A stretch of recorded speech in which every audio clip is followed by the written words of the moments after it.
paid about $302 for the place in 2012, and today it could be sold for $525 without any work.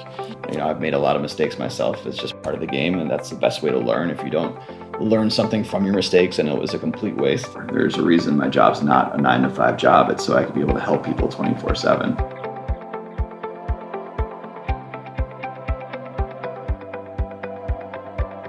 Hi, Wealth Builders. Today we have a very special guest, Danny Lewis. Danny grew up in the north suburbs of Chicago and went to DePaul University. He started his career in sales and has been a realtor in Chicago for more than 10 years. By providing great service and constant networking, he became one of the top producing realtors in Chicago. He's also a confident real estate investor, owning 7 rental units and growing. So let's welcome Danny. Hi, Danny. How are you today? Good. Thank you so much for having me. Thank you for willing to speak with me. Of course. I've been watching a lot of your YouTube videos. It's amazing what you're doing, and I'm excited to be a part of it. Oh, that's awesome. So like usual, I like to start with knowing a little bit about my guest's childhood. Mm-hmm. If you don't mind, what's your first memory of money? Sure. First, I want to say that's a really original question. A lot of people don't ask about that, and it's really important to know how we were raised so we can kind of figure out why we behave the way that we do. So I thought about that, and my first memory of money in my childhood was seeing my dad cutting out coupons for the grocery store. Wow. Mm-hmm. And I remember he would do that, I think like every Saturday or Sunday, he would cut out the coupons for different things that we would be buying. I remember asking him why he did that. And that's the first time that, I really kind of realized the importance of saving and the importance of just basically, knowing what you're going to be buying. I don't know if it's common. I feel like when kids grow up, like knowing coupon and using coupon, they have a better sense of saving. Yeah, absolutely. And I just never even realized that was even possible, that if you had some foresight, if you planned ahead, that you could actually save money. And that was something that I carry with me now today in investing. Awesome. And other than coupons, what else did you learn from your parents? So the importance of saving is obviously one of the most important things. As a kid, I would always ask for things without really even thinking about the price or the cost. And, after some time and after my dad, eventually kind of explained things to me, how, you have to spend money to make money, how you have to save in order to, buy things that you want. I started to really realize the importance of saving. And I remember I had my first piggy bank, and I remember going to the bank and cashing out all the coins for about $100 and thinking that was the coolest thing in the world. I had an allowance for a little bit as a kid, so that was something as well that taught me a lot about budgeting and about the importance of saving. But overall, I would say that the main thing I took away from my family is the importance of saving. Wow. That's really cool. So what did you do with the $100 from the piggy bank? It's a great question. I probably wasted it on candy. But no, I mean, I definitely bought some video games when I was a kid, but otherwise, mostly just saved because I knew that someday I would need to buy something a lot more important. That's awesome. Obviously, now you're very successful, one of the top realtors in Chicago. Like, how helped you achieve what you've achieved? Gotcha. I think you mentioned a little bit about the intro, but what I learned was so important in terms of getting ahead in Chicago real estate was networking. Is getting out there, meeting people, expanding my network. So, if I'm working with another realtor in a deal, there's a really good chance they know who I am. And that's really helpful for me, but also my clients as well. It's a way I can get them the best deal possible. But another thing that I noticed, when I became a realtor, I wanted to find out what the most successful realtors were doing and how they became the top realtors. That's obviously one of the most important things, is researching, seeing what other people are doing and modeling, your style based off of what they're doing. And that was the team aspect. It is really impossible to do well in real estate by yourself only. There are some realtors that manage to do that, but I don't know how they have a personal life, because it's just insane the amount of time it takes to market, prospect, advertise, schedule, do paperwork. There's just so many different layers of being a realtor that help is necessary. And also on top of that, I'm here right now. I can't physically be anywhere else. So there's such an important factor about the fact that I could be here. And meanwhile, one of my team members is doing a showing at one of our listings right now. So that's something that I learned is just super valuable, is kind of multiplying yourself as much as possible. And at the same time, making sure you realize that, you can't burn any bridges in real estate. You have to keep good networks. You have to make sure that other realtors get along with you and know that you're a closer, that you could do well for your clients. So those are the two most important factors, I would say, that got me ahead in real estate. That's great. It's important. It's so important to have a team. Also, like in financial planning, like you need to have, bookkeeper, CPA, estate attorney, and everybody is so important. Yeah, absolutely. And, part of the job too is also training those people to do their particular jobs in the way that you would want. And that's something that I think is really important as well, is the training aspect, especially with a team. There are certain things that work for me, but that might not work for everybody. Yep. But I feel like if they can get the general idea of what I'm doing and why, and then maybe use their own style, then they'll be a lot more successful. Yeah, I like that. So basically, you build a good foundation, and then they are allowed to build their own style. Because I put myself in their position. If someone tells me to think exactly the same way that they're thinking, I can't. It's just not physically possible. So if they give me a general idea and give me some time of inception of an idea, I could then, use my own knowledge and my own background to form their ideas in my head. That's great. Yeah. So you talked about your team. How about your own service? Like, do you how do you treat new clients and versus old client? Gotcha. I would say a lot of real estate is adaptation, is making sure that you can make, a person comfortable within the first 5 minutes of meeting you. And that's not really usually the easiest thing in the world, especially because you don't know what kind of day they're having, what their background is, if they're offended by the color red. Like, there's a lot of things that you just don't know before you meet someone. So a lot of it is adaptation, but the most important part is listening and making sure that I'm actually hearing what they're telling me. Everyone gives hints and tips in terms of what they're actually looking for through emails, through physical contact, through the words that they use, what they wear. You just kind of have to pick up those messages that are side messages, put them together, and then find a way to make your client comfortable. And at the same time, you also have to make sure they understand that you're kind of the director of the deal as well. Before I got into real estate, if you asked me how a real estate transaction worked, I'd have no idea. Now it's obviously a different scenario. So, part of life, I think, is just trusting that the other person knows what they're doing, and then following their direction at the same time as well. Following my direction in terms of, knowing how to fill out the correct paperwork, how to talk to your lender, what questions you should be asking when you're seeing properties. These are all things that I've seen and done many times, so it's obviously really important for the clients to follow my lead in terms of taking advice and asking questions. I'm the same way personally. I've always been the type of person where if I'm lost, I'm not going to just keep driving around. I'm going to ask someone. I'm going to see, the best way and the closest way to get to where I want to go. Because I do believe that the general, knowledge of people is going to help me. But yeah, overall, I would say the direction and just making sure my clients are comfortable with me are the biggest factors when I meet them. That's awesome. Do you notice there's a difference between like people who are buying their primary residence or vacation home versus, even investment property? Sure. Yes, of course. So, obviously there's the emotional factor. It's really easy to buy a place if you're not going to be living there. If you're not going to spend every day in the home, if you're not going to be living in the neighborhood, then you're just looking at the numbers. You want to make sure that, they make sense. If you're buying it for yourself, it's a different story. You want to make sure that you love where you live. You want to make sure that you feel comfortable in the, the living room. Just little things that you don't pay attention to when you're an investor. So usually I would say investors make quicker decisions and at the same time, I would say work less off emotions than people who are purchasing for themselves. And I would say that I'm the same way. When I was purchasing my investment properties, I didn't spend a night in there. Not that I spent a night here, but I didn't. I didn't really, think about where the nearest grocery store was. I didn't really think about, the things that I would think about if I lived there, like where would I be putting my bike, that kind of stuff. I looked at the numbers. I looked at what the rents were in the area. I looked at the building in general to make sure that it was in good condition. Those are the things that were important to me. But it's the other little things you don't pay attention to that are really important to you when you're buying for yourself. That's actually very insightful. I'm also investing in real estate, but I'm not as experienced as you are. So a lot of times I feel like I'm like too much into the details.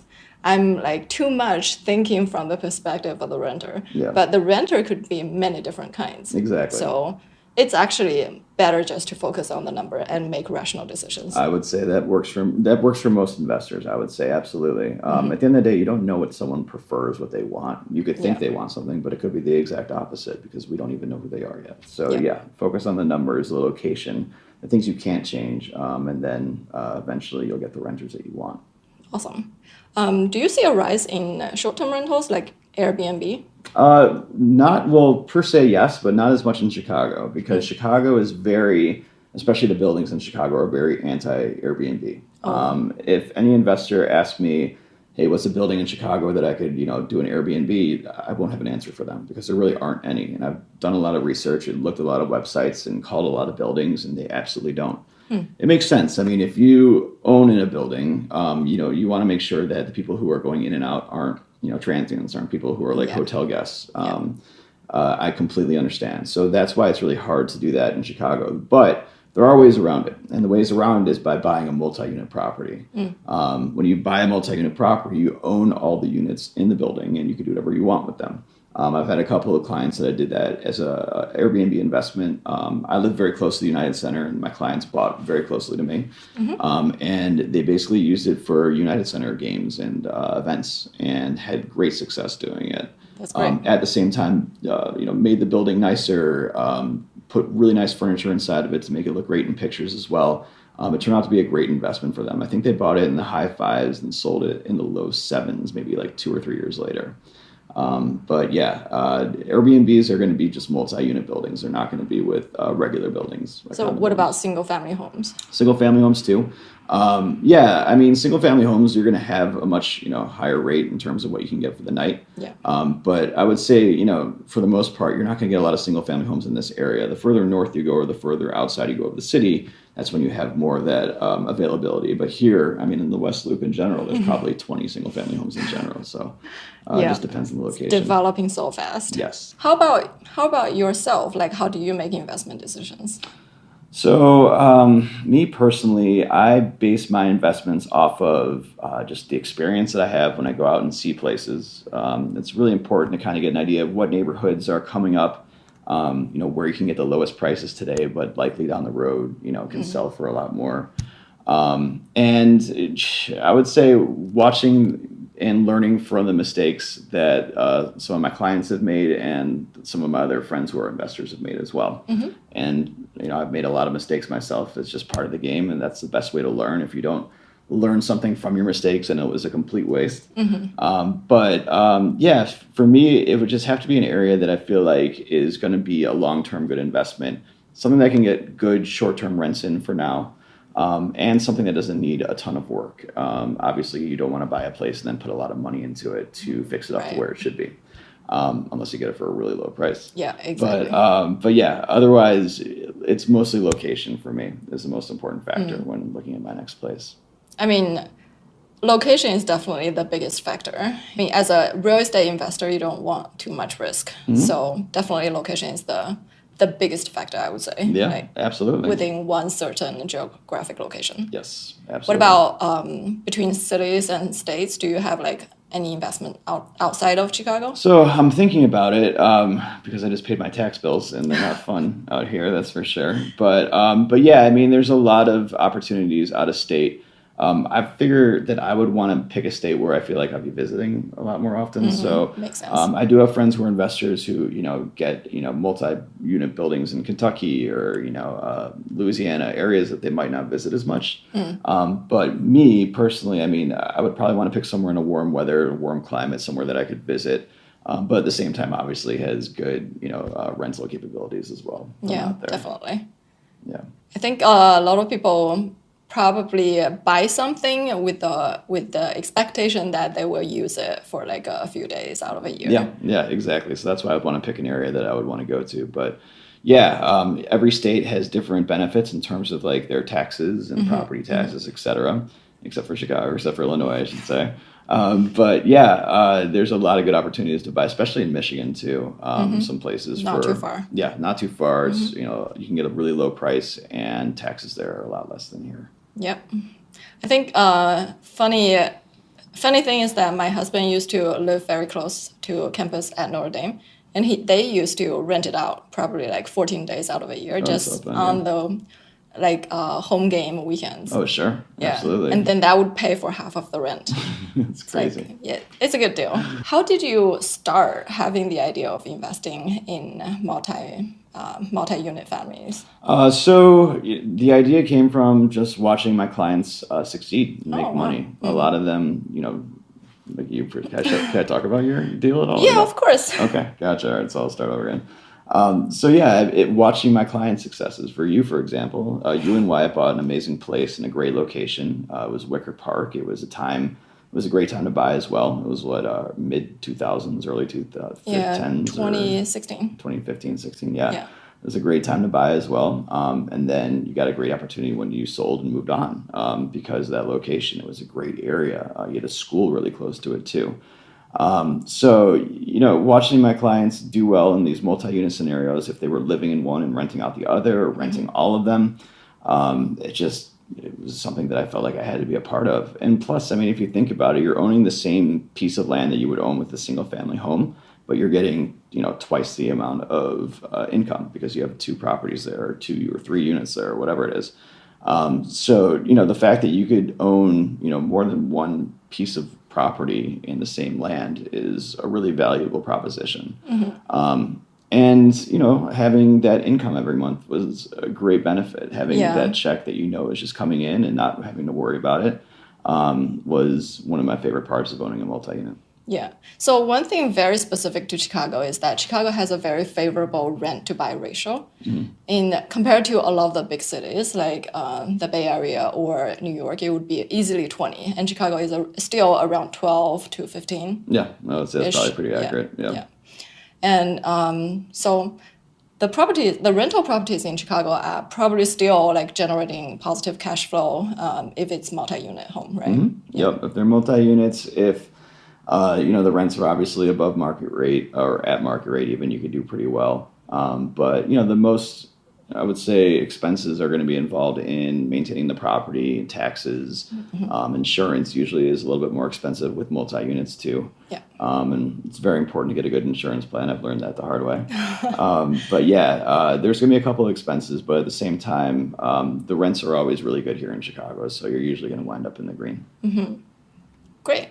But the downside of that, on the other hand, is that the potential, growth potential, wouldn't be as high as places like New York or San Francisco, because you can't have both, basically. Yeah, you can't have both. There's no question about that. It's not as volatile, I would say, as San Francisco and New York, but yeah, it's a lot more affordable. You can get a lot more for your money, and it's still one of my favorite cities. Yeah, exactly.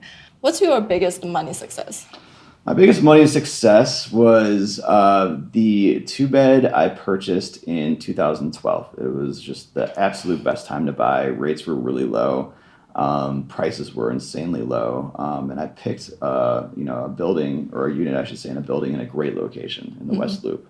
I paid about $302 for the place in 2012, and today it could be sold for $525 without any work. Wow. So that was a huge success. Before I got into real estate, I put most of my money into money market or stocks, mm-hmm. A savings account, bankers, financial planners, which are great sources of, gaining profit with your savings. But when I got into real estate, I really, got a much better grasp of how important real estate is as a long-term, retirement plan or investment. Mm-hmm. Before I bought that place in 2012, I don't know what my answer would have been, but, now I feel like that was probably one of the best financial decisions I've ever made. Wow, that's great. And on the flip side, what was your biggest money failure? So my biggest money failure had to unfortunately be that multi-unit building that I had a fire, which was not a great experience. I learned the importance of just making sure that you protect yourself with a really good insurance plan and policy for all your properties. Super important. Mm-hmm. Although the fire, wasn't my fault per se, it was one of my tenants, unfortunately, threw a lit cigarette in a flammable area. And so there's not much I could have done about that. I still think every day, is there some way I could have vetted that out, or I could have, potentially save the building. But yeah, that was a pretty big money failure, and I learned a lot from it. The biggest mistake I made is I didn't have rental coverage in my policy with the insurance plan. So when the fire happened, I lost rent for the immediate time being after the building went down. So most insurance plans I feel are about 6 months in terms of the amount of rent that they'll cover in terms of repairing and everything. But it's been a good year and a half that I've had this property since the fire, and I haven't had any rental income from that.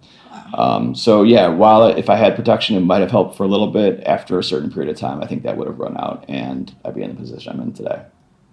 That's a great lesson. Yeah, it was. And, like I said before, if you don't learn from your mistakes, then they're just a complete waste. So, I got to see the experience of, having a catastrophic issue happen to one of your places. Luckily that's never happened to any of my clients or anything, so I couldn't really live that experience through them. But now they can live that experience through me because I went through it myself. That's a good point. So it is something that I could bring to the table in terms of, helping them in certain scenarios, making sure that they're informed and comfortable and know what's going on because I've been through it myself. That's the way I have to look at it. That's very powerful. Yeah. So obviously now there are a lot of uncertainties with, interest rate, market, rental market. Like, how are you preparing for all the uncertainties? So this time of year in December usually is one of the slowest months in real estate in Chicago in general. So it's no surprise. This year has been a lot different. With rates being where they're at, and just the sudden jump of rates, a lot of buyers are still not really over the shock. It's hard. I mean, 5 or 6 months ago, if they went to buy a property or got a quote from a lender, it'd be maybe 3 or 4 percentage points less than what it is right now. That's a hard pill to swallow. What I do think is going to happen in the near future is I think that buyers are going to finally realize that rates aren't going to be going down to 3 or 4% anytime soon. It's just not going to happen. If anything, they might get higher. So I think a lot of them that are just waiting around and hoping that rates are going to go down are going to eventually get off the bench and get in the game and start making investments.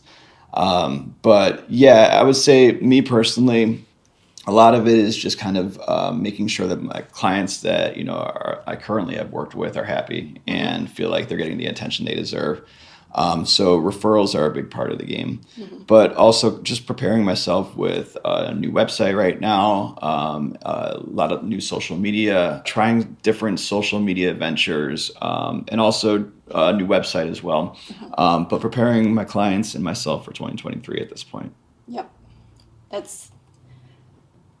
I guess that's the best we can do right now. Yeah. It's either, I guess, as a buyer or investor, the hope is that either the price will come down or the rate would come down. Yeah. Well, from my perspective, I think it's less about the rate because you can always refinance down the road. But then price is like a major deciding factor. Of course. Yeah, the saying now is date the rate, marry the home.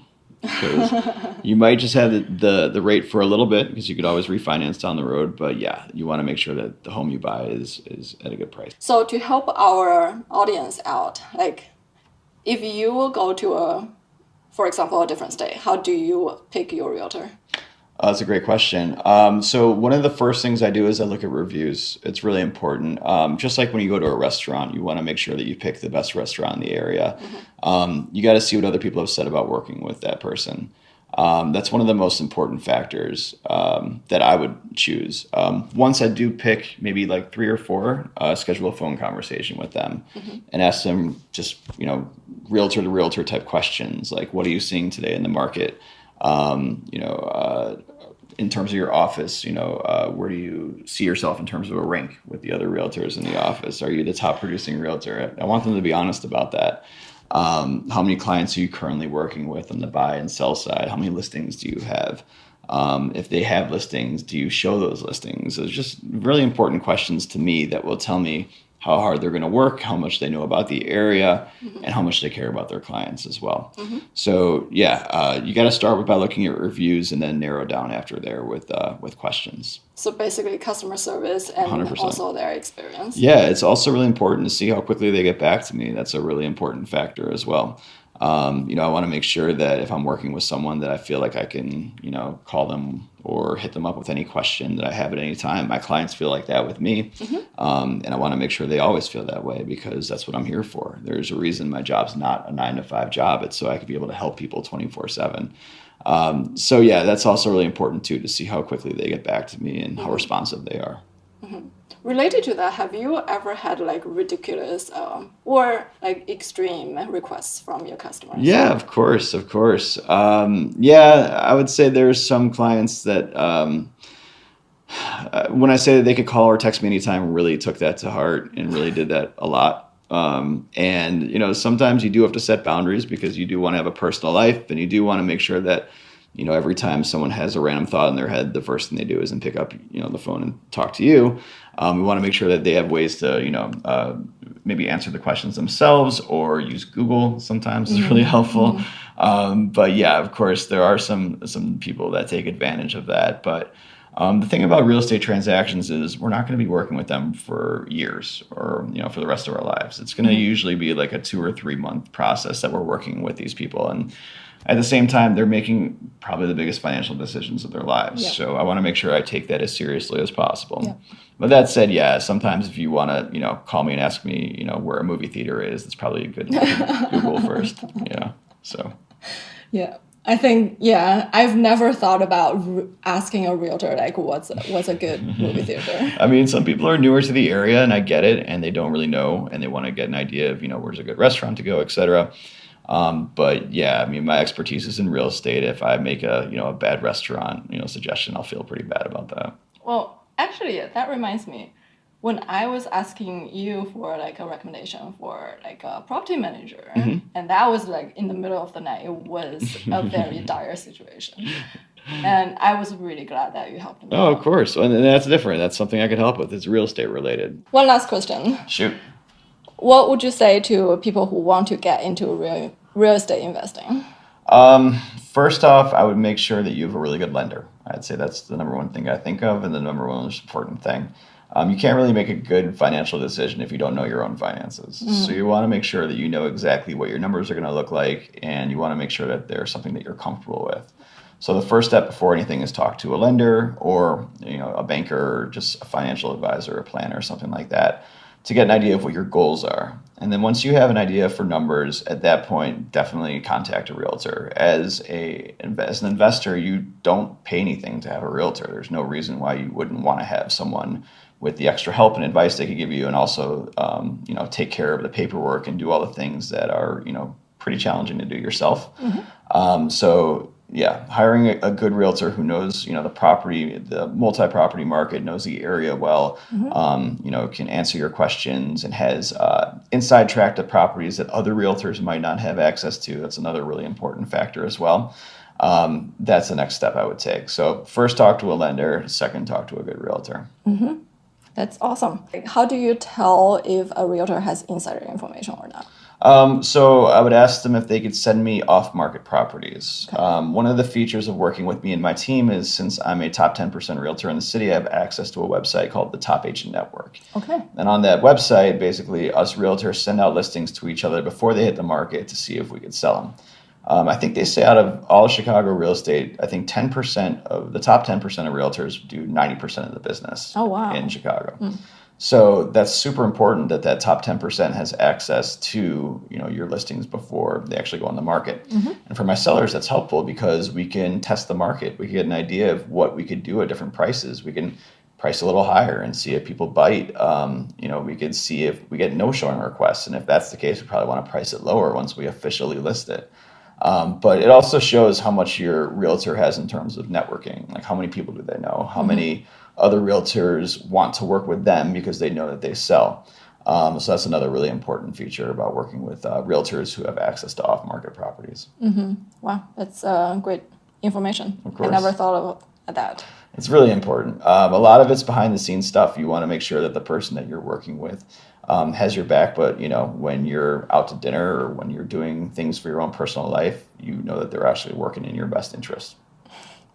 At the cost of their life. At the cost of their life. That's just part of our life. That's part of our game. That we know we're getting into when we became realtors, and that is we don't have 9 to 5 jobs, but at the same time, we don't have bosses, we don't have hours. Like there's a lot of benefits that I feel like are really, beneficial to me at least.